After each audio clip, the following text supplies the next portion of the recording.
Thank you for having me. Because as we mentioned, just right behind us, there's a big advocacy day taking place right now, and you're with the court-appointed special advocate program, letting both visitors and legislators know about the importance of the program, helping youth within the court system. Talk with us about where things are currently stand with CASA. Okay.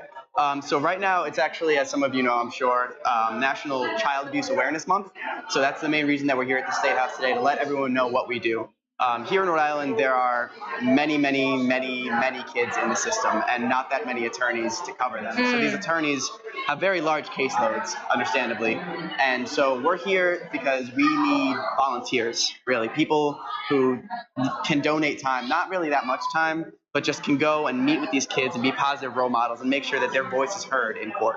And so when you make that appeal and outreach for folks to volunteer, a lot of organizations look for them.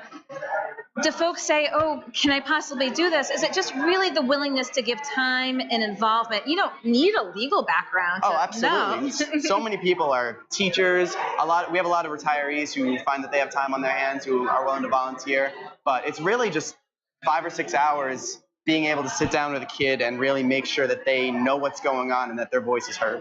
And so, as you said, so much going on in the state right now, you oftentimes see a lot of headlines. So if folks really want to take action, is CASA just an ideal way to do so? Absolutely. If people are seeing these horrible or hearing these horrible stories about child abuse and neglect and all of these really upsetting things, and you want to do something, CASA's the best way to do that, honestly, is to volunteer and make sure that a child knows that someone really cares about what they have to say and where they're coming from.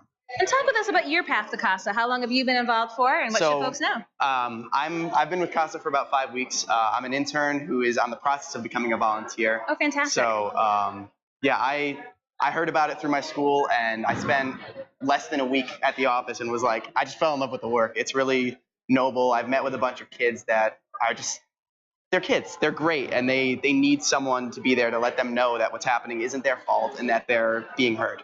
Well, I appreciate your taking the time to come on. We've been kind of in your space over here interviewing legislators, but as we know, advocacy days are very important up here.